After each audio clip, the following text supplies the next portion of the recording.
Welcome back to Unsolicited Advice from Toxic Bubblegum. My name is Bubblegum. I'm toxic? That was weird, because I expected you to say I'm Bubblegum. My name is Bubblegum. And you changed it. I changed it. And was really awkward when I said mine instead okay. of saying my name is toxic. It's okay, because I'm also really awkward. I don't know why I changed it. We're bad at intros, guys. Woo!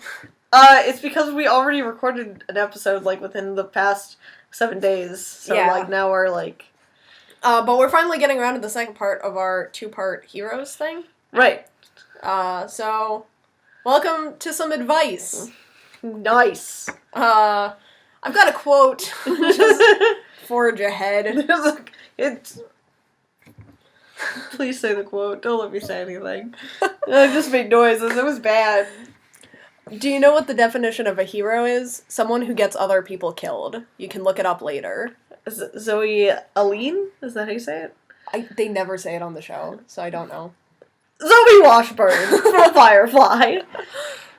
It looks like it could be Alan or but I imagine it's Elaine. Elaine, probably. It's one of those names. It's Alleyne. And again, they never said it in Firefly or Serenity. To my knowledge, it's never written out phonetically in the comics. It was just something that Joss Whedon was like, yeah, this is Zoe's maiden name. It was like, of course. Why'd you have to make it difficult for me? Now I look like a fool on the internet. So, yeah. Heroes is the subject today, again. And we're not doing our usual media segment, like we normally do, because that, in theory, was our Infinity War rant that had very little to do with Heroes and a lot to do with Infinity War. There was a lot of Infinity War to be talked about, as it turns out. So we're gonna give you some advice about writing Heroes anyway, like we had done a media segment. We're gonna pretend like we did that. Yeah. And probably talk about other things along the way. That's usually how it goes, as it turns out. So yeah, part 1. We looked it up! We did look up the definition of hero, and it is not, in fact, someone who gets other people killed. As much as I love the quote, as much as I love Serenity and Zoe. And as true as it may be in a lot of stuff. Yeah. As it turns out. So, from the Webster Dictionary, the first definition is a mythological or legendary figure, often of divine descent, endowed with great strength or ability, an illustrious warrior, a person admired for achievements and noble qualities, one who shows great courage. And then this is, I'm assuming, the definition that Zoe was referring to. Yeah. Because those are the kinds of people who tend to get other people killed. Very consistently, as it turns out. Yeah. Our second definition, the principal character in a literary or dramatic work, used specifically of a principal male character, especially when contrasted with heroine.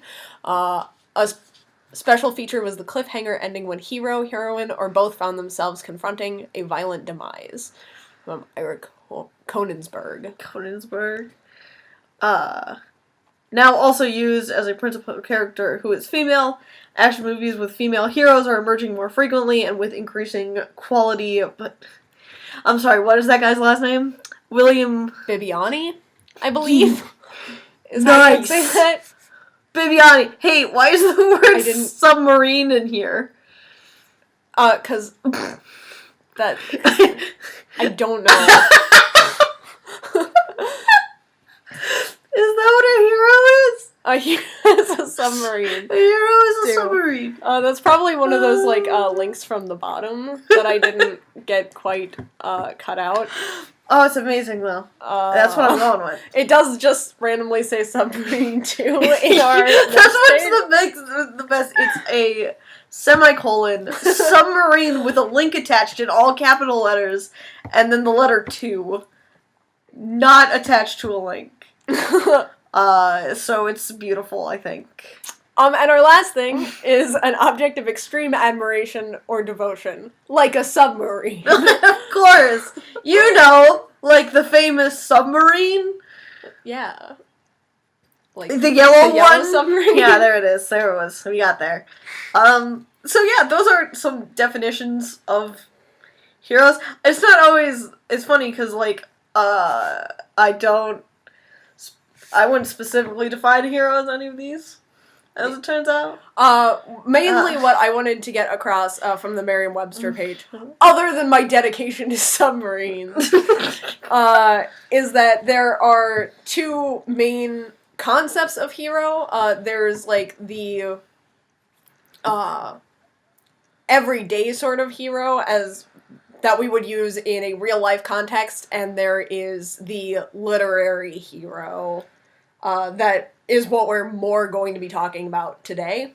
Right, since this is a media podcast. Which would be and this is something that we're going to talk about. We talked about it for villains, how there's a difference between villains and antagonists, and today we're going to talk a little bit, even though the word hero, because it does have roots in being the protagonist of a literary work, there is a difference between being the protagonist and being a true hero. Right. The thing that always comes to mind for me when looking at the difference is Megamind. Sure. Because it's like, that's the whole concept of it, is it's switching the roles of the hero and the villain. That's what I always think of. That was a good movie. I should watch it again. Anyway. And again, like the villains thing, gonna put a quick disclaimer in here. This isn't necessarily about redemption arcs or anti-heroes. Because that's a whole other can of worms. Yeah. And it does help, because we have already done the Avengers thing. So we do have, like, traits we can pull from superheroes, which is also technically its own thing. Yeah, that's even though we'll be using it a lot for examples today. Right, because we just saw it. I just saw it twice, like, really close together. So, like, you know, it's right there. And it somewhat justifies our random Infinity War special. Right, of course. So that's good. I forgot we still had to do that. Fuck. Yeah. Oh, no. So yeah, and it goes in because part 2 is identifying qualities from well-loved heroes in the media. And this is something that we talk about all the time. It's why we have a media segment in every episode, is because one of the best ways to learn any kind of creative thing is to really dissect similar things that you love to see where the strengths and weaknesses are.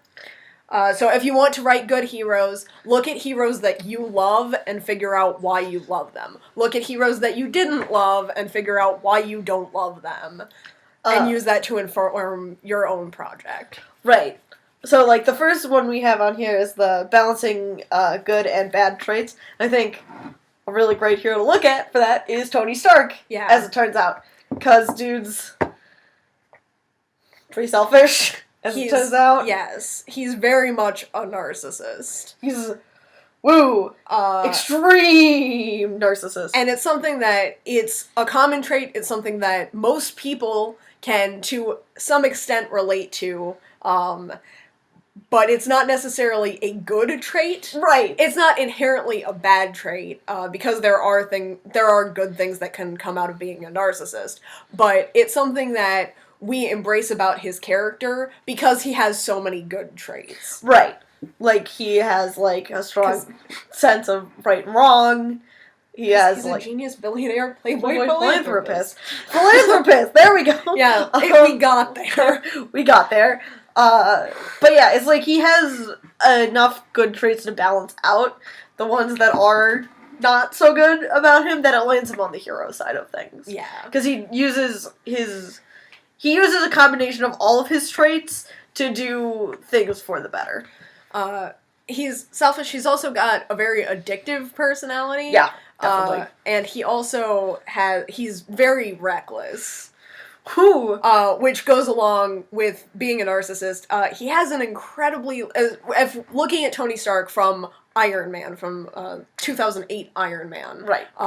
Before and we were talking about this too in the media segment, because it just keeps getting worse and worse and worse for Tony Stark. And he's like a different person by the end of it. But looking at 2008 Iron Man, Tony Stark, he also, his ego is just like so ridiculous. And it's one of those things where it's like, because superhero movies at the time were doing like that big super hero, like, hidden identity thing. Right. And Tony Stark was like, I'm awesome, I want the credit for this, I'm Iron Man. Like, was just like how that movie me. ends. And it's like, that's wasn't the smartest thing to do. And you know he knows better. But he can't get the credit. He wanted credit for being a superhero. And it's like, I think and again, it's one of those things where it's like, it really highlighted his bad traits in a way that was endearing. Right. Because a lot of us could relate to that. Like, I think that's something in a lot of people where it's like, if they were a superhero, they'd want the credit for it. Right, because you do so much stuff. It's like, oh, we'll never know who did all these things. It's like, I'm right here. Me. Look at me. It's me. And it's something, like, there are repercussions for it later on down the line that we get to see him deal with, but and those arcs were more effective, especially, like, even though they had dealt with it before, like, in the War Machine arc, especially, I feel like it really landed with the Sokovia Accords. Yeah. Where it's one of those things where it's like, that plot was so effective because we related so well to the impulse that started the whole thing off. Right, and it's like, suddenly, everything's there. It all connects together. And it's like, you want to be able to look up to good traits, but relate even to the bad traits of a hero. So definitely always the rule of a hero has to have more good traits than bad traits, or at least their good traits have to spend more time in the spotlight than their bad traits do. Yeah. Like, they could have an equal amount, but we have to see them doing more good than bad to see them as a hero. And we have to see them at some point, depending, and this isn't always true, like, for shorter pieces of media, but continuing to, we should just do a Tony Stark podcast. But continuing to look at him, it's like, especially in Iron Man 3, it was one of those things where it's like, even though the movie focused more on his bad traits than his good traits, we saw that he had a conscience. Like, we saw that he feels bad for his imperfections, and it's something that, like, a hero will feel worse about things that are not as good. Right. It's one of the things that, like, in Iron Man 3, it was a lot of dealing with everything that's happened and everything that Tony Stark is. So when you're doing, like, an arc like that where a character has to come to terms with stuff, that's when you can let the bad stuff be more apparent. Yeah. Like, unless you're, like, trying to write, like, a dissection of stuff, in which case you want to show, like, a hero who has, like, an evil amount, but then focus on the bad stuff. I mean, like, that's more of a subversion of the superhero genre, or the hero genre in general. Yeah. It's like the opposite of a coming-of-age story, sort of. Yeah. Fall from grace, that's what the term is. Yes. And, looking at, that's also another thing, I'm glad that we, did do Avengers for this. Yeah. Because it's something that, if you look at, I feel like Iron Man does have an edge in MCU, because he did get the best movies. Yeah, that's true. Robert Downey Jr. had, like, some of the best lines. So he does have an edge, but it's one of those things where it's like, you have diverse qualities looking at all of the Avengers. And it's like, you can probably learn a lot about yourself analyzing which Avenger is your favorite. Right. Well, it's like, because we talked about it on the media segment, because you and Ben both really like Iron Man as your favorite, and my favorite is Thor.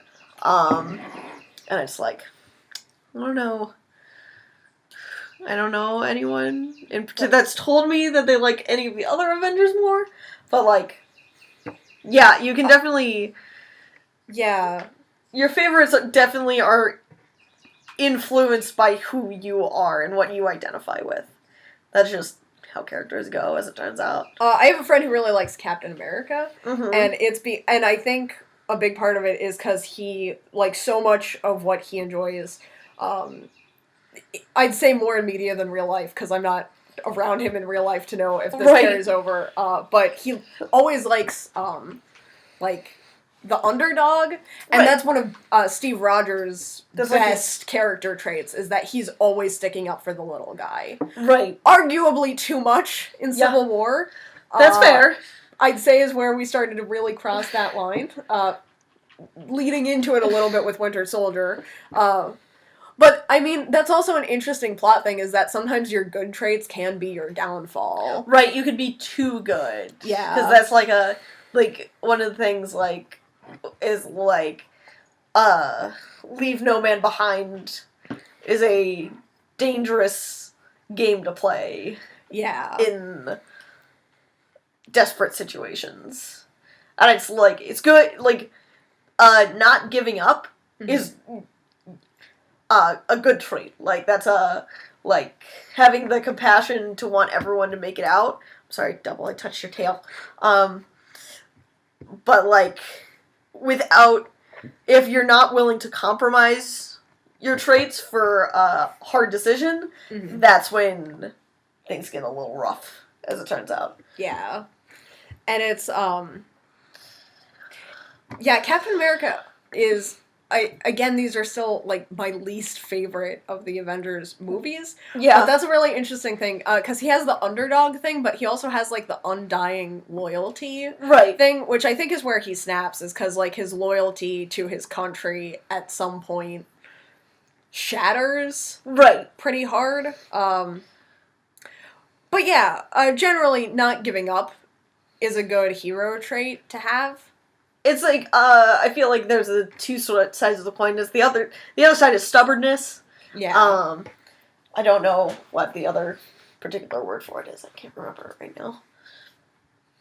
Unyielding, something like that. That works.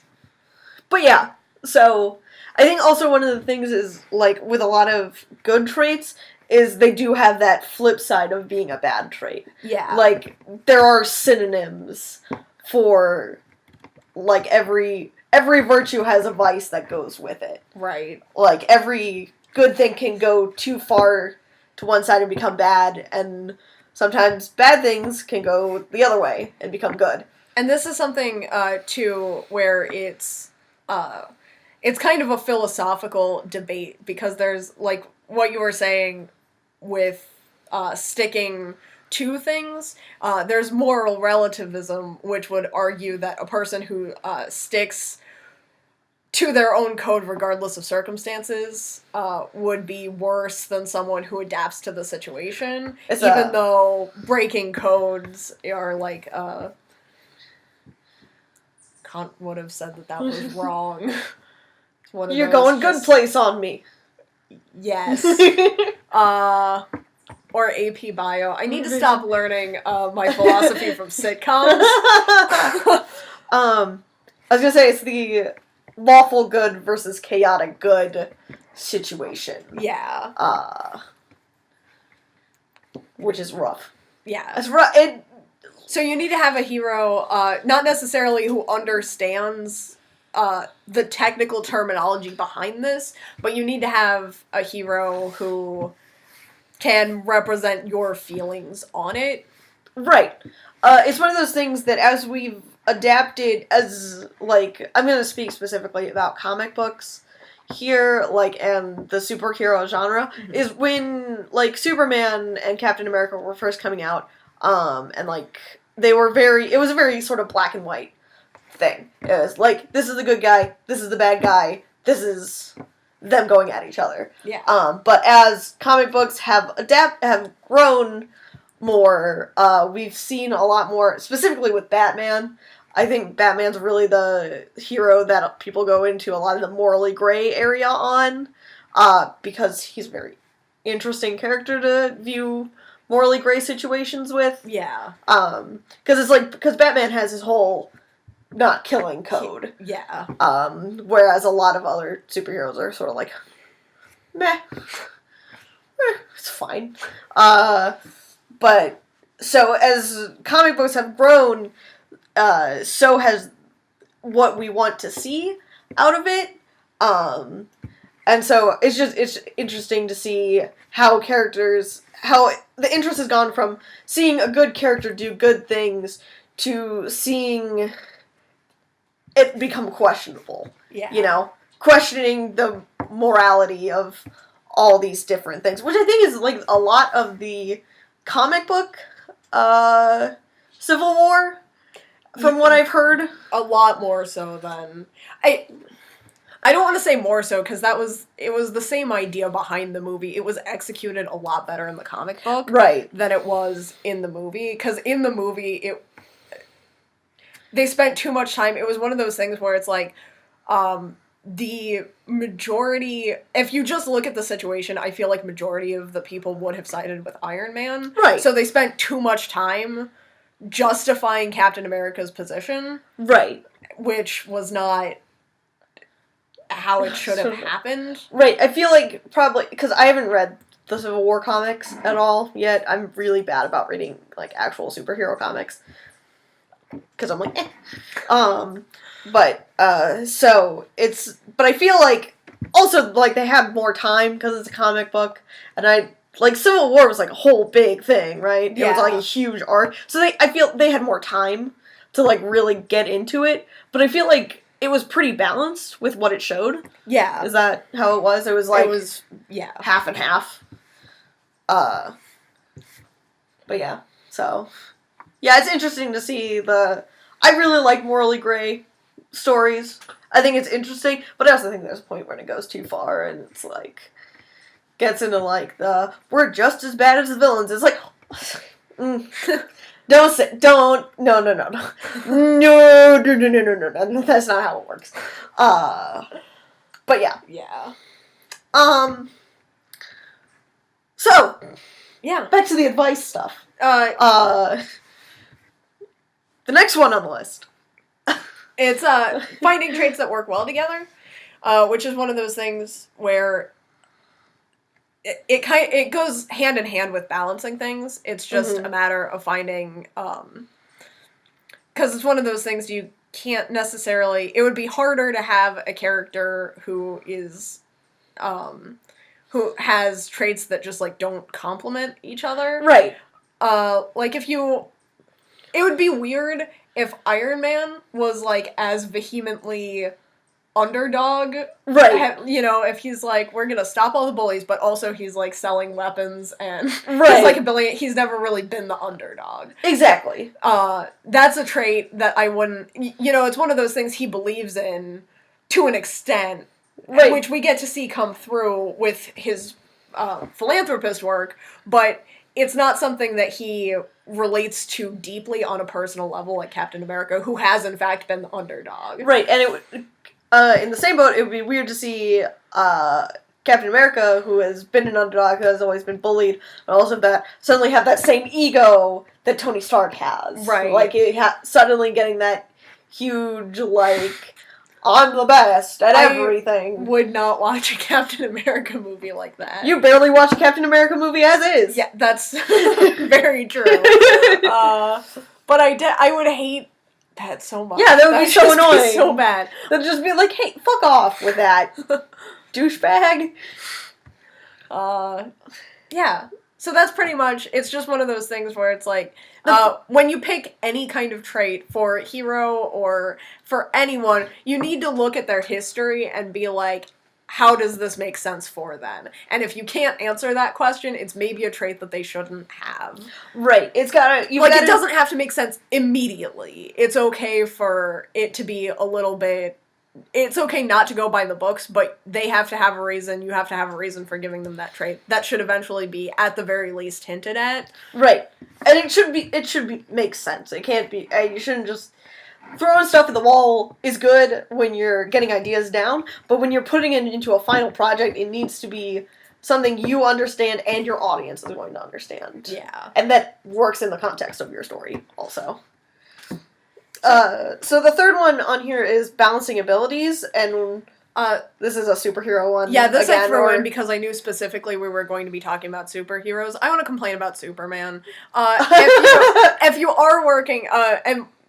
it's weird because we've been using superheroes for all of the things to tie into our whole Infinity War kick, but it's one of those things where it's like when you are dealing with people who have special abilities, and the same thing goes for like wizards. Yeah. Any kind of magical... Any sort of supernatural abilities. Right. You have to balance stuff out. Right. You absolutely, like, if it's because it's one of those things where it's like, if they don't have enough powers to be fighting the people that they're fighting, it's not going to make a lot of sense unless they also have like regular traits that can supplement what they can do. So Batman, Iron Man, Iron Man. like, it's one of those things. There are cases where it makes sense, but it's and we were talking about this after we went to see Infinity War, after we recorded the last one, where it's like, the scale of what people could do in that was all over the place. Right, because it's like, you had the Guardians of the Galaxy who could punch smoke things. bombs and punching shit is not the same as being a genetically altered human, and Steve Rogers was still doing bad. Yeah, it was like... So, like, just the power scale was all over the place, and it doesn't always... You have, like, the opposite side of that, where it's like, Superman can do everything. And it's like, shut up, dude. First of all, it's obnoxious, and second of all, it's like, it makes it a lot less believable when he's in danger. Right. It's like one of those things where I was talking about, like, because when Superman first came out, that's what people wanted. Like, they wanted to see someone who could overcome any obstacle. They wanted to see that sort of thing. Because that was just, like, sort of the culture of the time. Yeah. Was, like, no one had ever seen anything like that, and so they wanted to see how far they could push it. So it was good.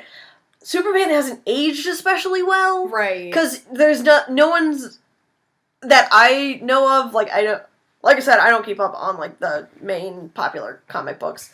I don't know what's going on in the current... But to my knowledge, no one's really tried to subvert Superman at all. It's always been, oh, he's Superman, so he gets all the powers. It's like, but what if he didn't? What if you, like, scaled up these powers? What if you did something else with it? What if it didn't all come in one package? Which is always how Superman has been. And it's like, it's pretty boring.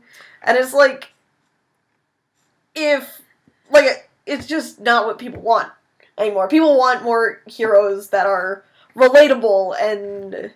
Because the thing is, Superman does not seem human at all. There's no weakness to him except for kryptonite, but people aren't allergic to rocks. Right. So, like... And it's something where it's like, even when you are dealing with... Really, because like you were saying, it's one of those things where it's like, people wanting to see someone who can overcome anything, like, Superman at first was a cool way to do that. Right. But it's one of those things where it's like, the longer Superman stays around, the less it feels like he's something that represents that there's something in us that can do everything, because he just seems less and less human, and there's less to relate to him. Right. And the other thing is, like, when you start out with everything, the thing about a story is, as it goes through, it has to get more and more interesting. When you start out with everything, there's nowhere to go with that. So, in that vein, that's when they have to, like, start really pushing it. Like, they have to make, I don't want to say stupid decisions, but they have to make, it seems desperate to try to make someone who already has everything have more. Yeah. It's going to get increasingly outlandish to provide new ideas on this basis. Right. And it's something, and for superheroes, but it's also something, I want to jump in just, like, real quick to be like, if you're adapting something or continuing something, you really need to have a really good concept of that power balance going in. Right. There's a certain director who has worked on 3 of my favorite universes. Not understanding the power balance of things. Ruined 3 of my favorite franchises. 2 of my favorite franchises, and 1 that was okay, but still. And 1 that was fine. Like, yeah, like, it was fine before he got his hands on it. But it's like, it's something that because it's like, as an audience, we have a collective understanding, even if we don't spend a lot of time thinking about it. Right. So it's like, taking that over, or even just, like, continuing your own stuff, you also have to have a really good idea of how that works to be able to write heroes that are gonna go over well. Right. It's gotta be, like, the character has to be balanced, you have to be balanced as an author and know that understanding. Yeah. Which, I'm not gonna call out fuckboys, but, like, I am. Nice. It's like, you can't expect to have everything and then still be able to get more. Mm-hmm. Like, it's like when someone is like, oh, I have all this stuff, and then, like, wait, what am I saying? What am I saying? I don't know. I don't know either. You looked so confident when you started. I did look so confident when I started. But I lost my train of thought, Oh no. as it turns out. Oh no. Do you want me to go back to complaining about J.J. Abrams? To J.J. Abrams? What? To a certain director. Oh, of course not. We haven't talked about... We didn't name any names or anything like that. Oops. That just drove me crazy. I hated that. Because it was like, I'm full on talking about it now. The Force Awakens is my least favorite Star Wars movie. Right. And I will say, like, it's more entertaining as a film than, like, the prequels. Like, I would rather watch The Force Awakens, but in terms of plot holes, was so much worse than the prequels. And it is my personal least favorite.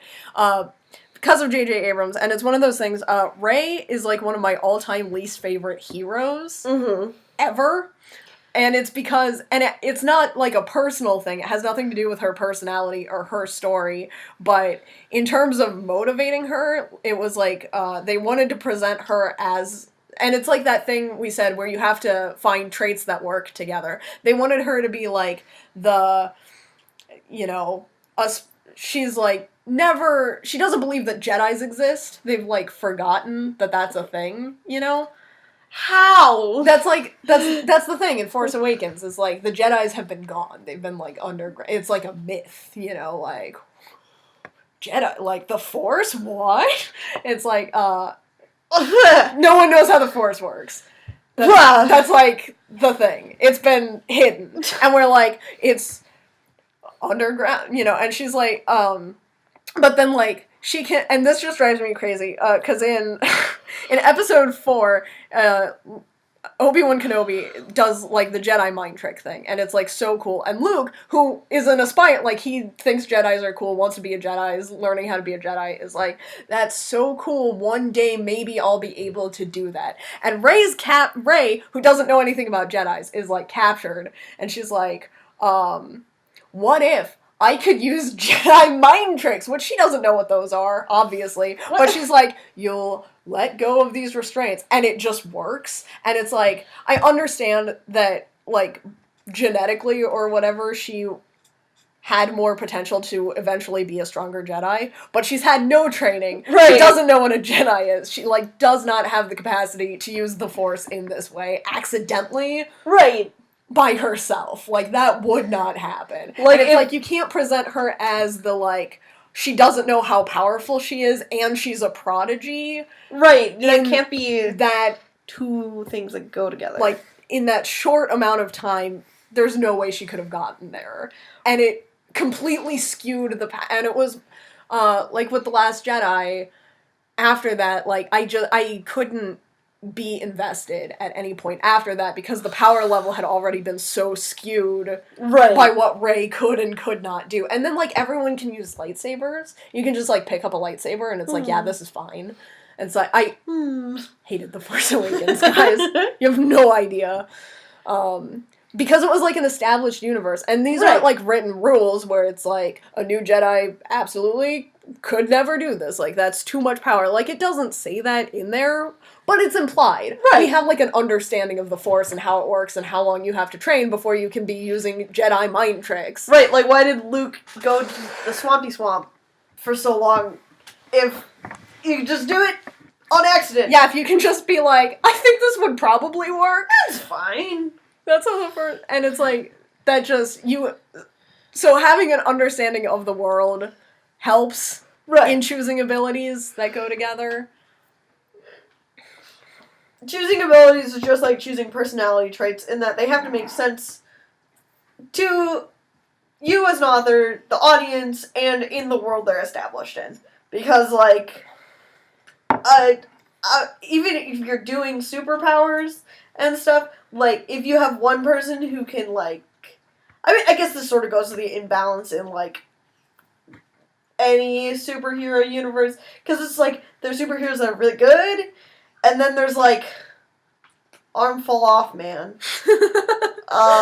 which is absolutely, actually a DC character, because that's just his superpowers, that he can take off his arm. That's his whole superpower. Why? Here's... See, it's so funny because we ended our media segment on we liked Infinity War, and I'm about to complain about it again. But it's like, it's one of those things where it's like, there are situations where it's like, it's okay to have different levels of power, but when you need to figure out how to separate that out if you're going to be showing everyone at the same time.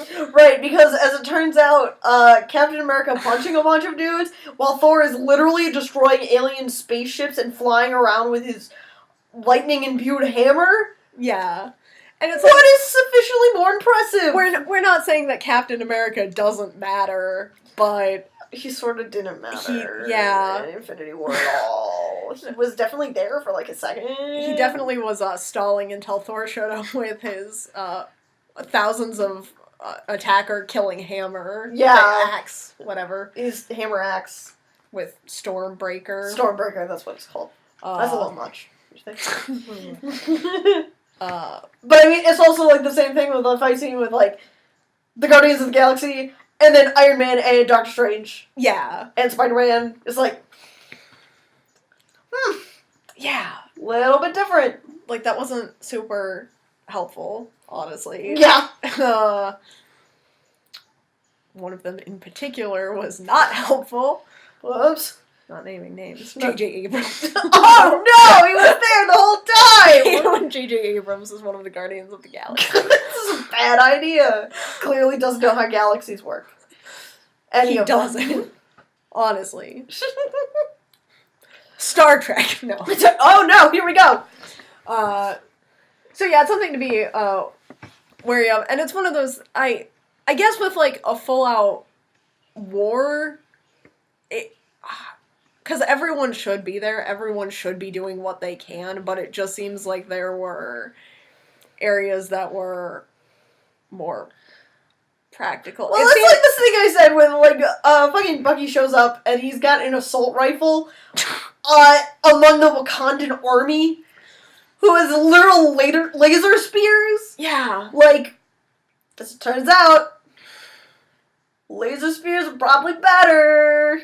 Yeah, and it's like, I also think that if they'd had all of the most powerful people, going after Thanos, and then they'd had all of the impressive mortals not going after Thanos, the power difference would have been, like, it would have been a little bit more noticeable off the bat, but it would have made a lot more sense in strategizing. Well, we can't have any of that. But I guess everyone just kind of ended up where they were by accident. Right. At the end. But everything just sort of happened. Also, everyone was dead. But it's like, if you came in at Infinity War without any of the, like, context of these are characters we like and stuff. Right. There would have been Avengers that you were, like, really impressed with. And then there would have been Black Widow, maybe. Maybe. She was barely there. She was barely there. Definitely just a fighter. Definitely just there. Definitely didn't look like Black Widow. Nope. Definitely they never said her name. Yeah. They said Nat once. Yeah. That was what you got. I understand why they didn't say Captain America's name, although they did say it more than they said Black Widow. Right. By, like, 2? Yeah, something like that. By twice. Still, though. There's all fucking characters in that movie, dude. There's so many. Remember that your heroes are important. Yeah. Remember that they have names. They have names. They are a person that is there. Yeah. Uh, Don't just, like, abandon beloved fan favorites because they're basically mortals who shouldn't be fighting giant god-type things. R.I.P. Hawkeye. He's gone forever. Put them under house arrest. Put him under house arrest! You Oh know god, it was so they're funny when we were powerful. rewatching it and there was actually the trailer for Ant-Man and the Wasp, and he was actually under house arrest. I was like, oh my god, I forgot that's actually the plot of this movie. This would be the best time to bring Hawkeye in for his own movie. Right? I'd love that. God, it would be so good. Just a pile of dust. Oh no. So yeah. So yeah, and then on the last bullet point we have for this one, it's how humanity makes a hero more relatable. And this doesn't necessarily apply strictly to humans, but any kind of human morals, any kind of human ideals, any kind of, Like conscious, yeah. like higher levels of thought sort of thing. Because not all of the Guardians of the Galaxy were human. Yeah. Not all of the Avengers technically are human. One's a rabbit. Yes. That took me a second. But yeah.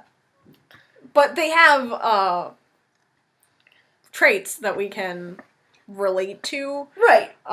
It's one of those things where it's like, and I would love to see someone very talented attempt something like this, but it would be hard to sit through something where, like, the morals and social concepts are so alien that we could not recognize them, because we'd have a tough time identifying with anyone. We'd have a harder time getting invested. Right, it'd be like, I'm trying to think, like, subverting, like, what we see as socially right. Yeah. Like, but I mean, like, even then, it's like, it'd have to be done in such a way that it was, like, still watchable. Yeah. Because, like, anytime I see something that's like, yeah, this is totally fine and normal here, and it's, like, very bad. It's like, it's very bad. Yeah. Actually. It's, like, one of those things, it's like, what? Go ahead. Yeah, no, it's like, because usually, something that you see in situations like that is there is a character with, more human ideals seeing this who's, like, pointing out issues, but it's like, if you didn't have that, right, it would be really hard to watch. Yeah, it's like, and that, I mean, like, it's hard to say that to be anything. Like, you'd have to be really good at what you do, like, to make it work, and not have it be, like, an exploitation sort of thing. Yeah. Unless that's, I mean, I guess that's actually more how it would work, would be as an exploitation type thing. Yeah. Because obviously you can't be actually right if you're, like, promoting, like... I'm just trying to imagine, like, what would Handmaid's Tale be like if it was, like, 50 years past the point where it takes place, where Gilead has just been... normal for that long, and we don't have anyone with our concepts in there being like, this is wrong. You'd just be watching it and be sad. Yeah, you'd just be like, Jesus Christ, what the fuck is terrible. This? Because it's like, one of the things is, when you subvert so dramatically, it's very easy for it to feel like it's hopeless, you know? Yeah. Like, there's nothing... That's the thing, is there has to be something there. And so often with that kind of subversion, there's nothing there. Right. And therefore there's nothing to hold on to, and there's nothing to get, like, hope out of, and, like, enjoyment, and, like, critical thinking. So, extreme cases aside, you do want to have characters, heroes especially, that people are going to be able to have some kind of basis with, and it's something, talking about your favorite Avenger, let's get over to Thor, because he is a god. Right. He didn't, I mean, it's the entirety of the first movie is Thor having to sort of become more human. Right, and it's like, it's one of those things where he doesn't understand our culture or our customs, but he has a moral code that doesn't seem completely outrageous. It's a lot more battle-based than anything that we have here. But it's still a code, and it still has... It's not completely unidentifiable. Right, and so we see him, in his first movie, you see him sort of struggle with sort of reeling it in and stuff like that. But I haven't seen the first Thor movie in so long. It gets sort of muddled in with all the weird fucking romance shit, which I'm glad does not exist anymore. But yeah, it's like there's something really nice about characters who are above getting knocked down a peg. Yeah. And then suddenly being on a level with everybody else. I think that's always a good, fun thing to look at. Because obviously when you get thrown into another swing of life, like, it's completely alien to you and you have no idea what's going on. And we've all had a fish out of water situation like that. We've all been, well, unless we're fucking rich, cis white dudes, I guess not. Fuckers. But normal people are like, have always felt like ostracized at some point or another, been thrown into a situation where they don't know what to do. And so it's like that whole first Thor movie is like about adapting. Mm-hmm. And like that's something that's very relatable because we have to do that all the time. Like, humans are consistently adapting to different things and learning different things and adjusting their beliefs based on those things that they learn. Yeah. So, the growing never stops. Unless you are, again, a rich cis white dude, in which case you are still a baby. Redistribute the wealth, you fuckers! But yeah, so... Wow. That took a turn at the end. But yes. But yes. Also yes. That's true. But yeah, I think humanity is a very, very important part of a hero, as it turns out. It's again, going back to Superman, that's why nobody likes Superman, as it turns out, because there's nothing human to relate to. Yeah. He's an alien who's an alien and has a ridiculous amount of superpowers that no human could possibly fathom. And on, like, the good, you should also aim for this, Groot. Oh, I love Groot. Like, because he's a very non-human character. He's a very Groot. Very much personifies things we look for in a hero and can relate to anyway. Right, because it's like, in Infinity War, like, he's in his teenage phase. It's adolescent Groot. He's like salty and like annoyed and he just wants to be doing his own thing. But like when it comes down to like when he sees he can really do something, he does. And then he goes for it and then it's like he's there. And he's Groot. And the whole reason why he is younger Groot is because of the self-sacrifice from Guardians 1. Right, it's like... You know, he's looking out for his friends. Right, and he made a huge sacrifice in order to keep them alive. And it's Groot's going really impressive because it's done only with the dialogue, I am Groot. And we are Groot, I guess, technically. That extra word. But, you know, it's a different language, it's a different culture, it's a different race. Right, exactly. And it's... One of those things where we never get to explicitly hear what he says, but, I mean, Rocket's there and speaks Groot. Yeah. So, like, we get the implication of what he's saying, but it's very good. It's very good. Good. Yeah. I liked it. Groot. Love Groot. Yeah. This is very important. I also really like characters who are detached from humanity, but are fascinated with humans, and that's where we get that connection from. That's also fun. It has nothing to do with Avengers or what we're talking about. I just like it. It's just a good thing. As a character trait.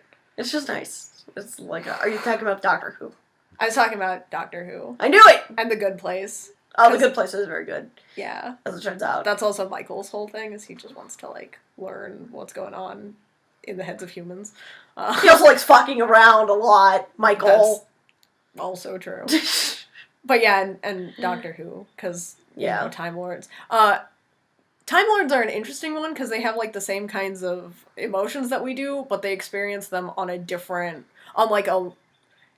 level, due to how long they live. Right. They've experienced the way a human would live, and now they're living a completely different way because you can only do that for so long. Yeah. Humans aren't built to last that long, as it turns out. We have meat sack bodies. What's up? Am I wrong? Did not say you were wrong. Okay. Moving on to part 3. Okay, so I'm gonna open up this link right here. We're going to. We have a link for you guys. I was looking for some resources for you to end our hero thing on, and I found this really amazing article called "Write a Story About a Hero" from WikiHow. Nice. I think it's like 11 steps. Well, let's find out. It's good. Wow. It's illustrated. Oh, this is so good. Okay, let's read through this. Let's take turns. Have you ever tried to write a story about a hero? It can be hard. Sometimes you don't know how to describe them or don't know what they should do next. If you've ever had trouble writing a story about a hero, this article is for you. So steps. We have a lovely illustration of a person with a light bulb in their head, not above their head, in their head. Number 1, think of an idea for your story. Good starting place is either the plot or the hero. Once you have these 2 things, create more characters. Give your hero a family, friends, and some enemies. Include details. What are your characters' names? How old are they? What are their hobbies? What was their past like? This is several different levels of story building. It's one in step. The first step. All right, let's move on to number 2. This is a picture of a house in a forest? I can't tell. There are just sort of some long rectangles going up into the sky. I assume they are trees. There is green around. This one has roots. This one has a root. This looks like a bush. Is this a root? Is this a, think of the setting. Number 2, where does the hero live? Where does she travel? When does this happen? Where does he or she travel? When does this happen? What? What does that mean? Okay. Ooh, okay, we've got a nice, we got like a dude in like a green cloak, with like a red t-shirt on. He looks pissed. Number 3, start writing your story. Introduce the hero. What is his or her personalities? How are they physically? What does he or she look like? Where does he or she live? What? Hold on. So these are he/she, and this one actually says he or she, and then this one goes back to he/she. Yeah. Okay. Is he or she clever, strong, considerate? Shouldn't we have put this in step 1? It got better though because it says tell as much about him/her as possible. What? It says there's a period and then lowercase WUT, no punctuation, not connected to anything. Okay, wow. I never would have guessed this was the article for this image. So we got a dude over here, maybe the dude from above, could be. He's wearing a green shirt, and no cloak, and he's got, like, dark pants on. And then we got, like, a lady over here with, like, she got some nice, like, dirty blonde hair. She's got, like, a teal, not teal, this is more like an aquamarine shirt on, and some light khakis. And between them, holding both their hands, there's a small child who looks much more like the mother, which isn't how genetics works. But okay, maybe he's just her dog. Who knows? I'm making assumptions here. He has a light red shirt on and darker red pants, and he looks very happy. I would assume the parents also look happy. You've got to stop putting this much detail into the description. I have like to. 40 minutes, I have dude. to. Number 4, tell the reader who is in the family. Has anybody in his or her family died? If so, how? What is their reputation? Do they travel a lot? Are they rich or poor? What does the hero think of his or her family? You really should have decided this before you started writing. Okay, this is the guy. Okay. You sure you don't want me to describe this? Actually, yeah, I do want you to describe this one because of his mouth. So, okay, his teeth don't line up with his mouth, and it's horrifying. So, it's definitely the guy. This is definitely the same guy now. It turns out this is a hoodie, not a cloak. He's doing a Naruto run.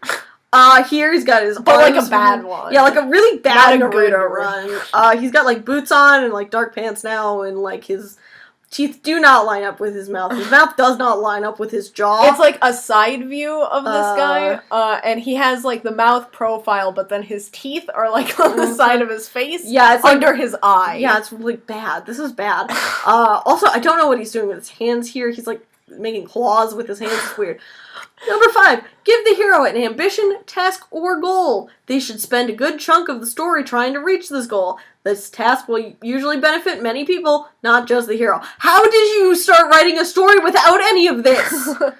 Oh my god! Okay, so Sasuke is here, in a red vest and black, and this lady's in a green dress, and she looks pissed. Number 6, introduce the hero's companions. They should help the hero be or become his or her friend. They should play an important role in the hero achieving his or her goals. Number 7, introduce the enemies. This is definitely an enemy. This enemy will usually be the villain of the story. The hero's goals will often be to defeat this enemy or stop them from doing something bad. This next part is in all caps. Make sure this enemy works for your story! If you need someone who is completely evil for your story, go ahead. But if all your story needs is a bully, all you should have is a bully. Don't overdo it. Oh no, he's sad now. I think. He's maybe crying. Number 8, give the hero obstacles. Achieving their goal won't be easy. What do they have to do? Travel long distances? Fight the enemy or his or her supporters? Add as many things as you want to. I always get that sad when I have to travel long distances. I have to travel long distances. I'm so sad. I'm so sad. My tears don't have any substance. Okay, hold on. Where is the story taking place? This is a pirate lady. This is a samurai dude. Number 9, make sure your hero is realistic. Is this the illustration you want to go with? If somebody they care about dies, think about his or her reaction. They won't get over it in just a few days. Keep this in mind as you write. This is not a related picture. It's not related, though. Every time I say you have to focus less on the illustration, something comes up. Listen, okay, he's like punching. Maybe this guy's like falling backwards. He's like, he's going. He's yelling. His hands doing a claw thing. And then I think this is supposed to be our heroes. It looks like an entirely different character. Is like running, maybe? No, they're in a fist fight. They're in a fist fight? Yeah. What? Number 10. At the end, there it is. No, I would not have guessed that from the illustration. Middle-aged Shaggy just punched great jacket dude. At the end, there will usually be a fight between the hero and his or her enemy. This usually ends with the villain/enemy being defeated or redeemed, but it's your story, so you can have it end in any way you want, even with the villain/enemy winning. Number 11. Think about the aftermath. If the hero wins, he or she will usually be respected and admired. The enemy wins. What happens next? Will there be a sad ending? Will the hero's friends kill the villain/enemy? Or will the enemy/villain win, leaving room for a sequel? He's hugging his wife. Girlfriend, person, lady. The child has died. Yeah, the child's gone. The child's fucking destroyed, I guess. So basically, none of the questions in there are bad questions to think about. None of the advice is inherently bad. Take all of that, put it in a different order. Yeah, maybe, like, come up with your characters beforehand. Because these are mostly brainstorming questions. I don't feel like if I read this and followed the steps, I'd have a story by the end of it. Yeah, I feel like there would it'd nothing be very here. confused. I feel like I'd be answering questions, like, in the middle of the story. Right, I like... wouldn't have a lot of, I wouldn't have anything planned. Also, unfortunately, being on this website has told me that there is a Boss Baby Back in Business on Netflix, and I think I'm going to die now. I hope I burned that from my memory. You haven't. No. Now I have to live with the fact, because I have Netflix, I'm going to have to see that shit. I've already seen it. No. Let me back up. I've seen the advertisement. Like, it's come up on my Netflix feed. I would never watch Boss Baby Back in Business. I don't care how much Alec Baldwin is in there. I would not watch. No, yeah. I haven't seen it that much. What? Oh, no. Like, I've just seen I've seen the cover. I've seen the trailer on Netflix. I wouldn't watch it. Okay. You just sound like you've seen a lot more. That's why I had to, like, clarify. What does your hero watch? Not Boss Baby Back in Business. Please don't have them watch that. Please. I'm begging you. Actually, that would cancel out a lot of good traits, though. Yeah, honestly, that you just fucked it up, man. Like, if Superman watched Boss Baby, all of a sudden his character has depth to it. I'd be like, I don't understand this, and I have to keep watching to understand. I need to know why. Oh, wow, that was an experience that I feel like I just went through. Yeah. Every being of my art school training is just, like, evaporated. Shit. That should be, like, a mini-series thing that we do, where you you write down 11 steps on how to do something. You don't tell me the steps, you illustrate them, and then I write new steps. Oh my god, it's like... And we post it to WikiHow. Jesus Christ, it's it's telestrations, that's what it is. Yeah. But it'll be an article that we'll post for you. No. Listeners at home. Yeah, we're doing this. What's the second link? This is like an actual link? The second link, yeah. We should maybe not get into. It's from Writer's Digest. It is from Writer's Digest, and it's actually really interesting, but it's long. I'll link it out at some point. I really wish I'd had it for the villains thing, because it's a heroes and villains archetype article, but it has, like, the archetypes of heroes and then how those heroes turn into different archetypes for villains, and it's really interesting, but it is long, and we're at, like, an hour. Right, so it probably shouldn't. Yeah, just move on to, like, prompts. Yeah. I've got some prompts for you guys. Do it. So, I have, like, one really long prompt, and it was because I wanted to get some variety, because I like giving a variety of prompts, because I like receiving a variety of prompts. I like some that are, like, short premise type things, and then some that are, like, really specific. So I have one really specific one from Build Creative Writing. In a world surrounded by superheroes and villains, he was a pacifist living in a small town in rural Pennsylvania. He was very religious and didn't often leave his tiny hamlet, but a work-related matter put him in Philadelphia for a conference.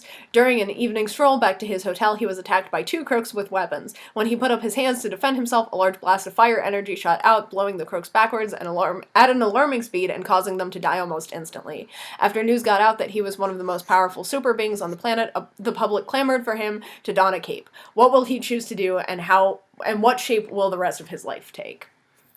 So that's just, like, a fun situational prompt, where you get to do some character building. Yeah, that's a nice character building one. There's lots of stuff to do there. It turns out. It's interesting. And then we have a couple from Litbridge. Is that what it said? Yes. These are short ones. These are just, like, little one-sentence ones. Think about the times that someone you really admired or loved disappointed you. Write about the situation in the form of a superhero disappointing someone else. that's sad. And yeah, and I chose that one because it does have a more negative side, and also it doesn't, like, the prompt says superhero, but that applies to anyone. Right. Which is something when you are getting real life inspiration from something for, like, a superhero thing, it doesn't have to be a superhero thing. Right, it doesn't have to be super, as it turns out. Yeah. So the second one is write a story that begins with a superhero's death and how the world reacts to it. Watchmen? Watchmen? Huh? I wrote that. You wrote Watchmen? I wrote Watchmen. Yeah? Yes. Wanna Watchmans. sign my Watchmans? Give me your watches. Man. That's the end of the podcast. We're done with that. Doesn't get better than that. Oh, there's still a couple more. Yeah, I should have saved that A one. few more problems. Damn. That was good. I don't know if it was good. No. It was stupid. I'll take credit for that. The last one. Write a story where it's unclear who actually has superpowers. Think about the qualities people naturally have that may make them an outstanding person. And that's something, again, also it's good because of our whole humanity thing. Mm-hmm. It's good. And I have two from the Reddit prompt page, which I just love because you never know what you're going to find on there. There's a prophecy about a hero who will save the world from evil. You think it's about you because everything in the prophecy seems to be about you, but no, it's your friend Joe. And you die saving someone, you meet God, you spawn in another world in need of a hero. However, God messed up and you're born as the son of a demon king. Nice! Which, again, just love. I love the Reddit prompt page. It was good. Yeah. I like writing that. prompt subreddit. It's a good time. So those are, like, some fun writing exercises for those of you who are inclined to do writing exercises. Just a little fun time to mess around, have some fun. And you can also, you know, they are writing exercises, but they're more storytelling kind of exercises. So if you wanted to illustrate a scene from this, or do a comic, or a short radio play that you'll send to us so we can put it on our podcast next week, and maybe neither of us has to talk, that would be great. Where the hell are you going with that? Sorry. That's so much. This is so long. Nice. Yeah. That would be good for us, I think. Wow. Oh boy. What a time this has been. What a Do I need to end the podcast? To be one of our 6 listeners. I'm so sorry. But not that sorry. Not a that hero sorry. would be sorry. A hero feels no remorse! That's not true. That's something we talked about earlier, is that they do feel remorse. We gotta end the podcast now. I feel like I'm gonna die. Bye, guys. Bye. This has been Unsolicited Advice. See you guys next week. Bye.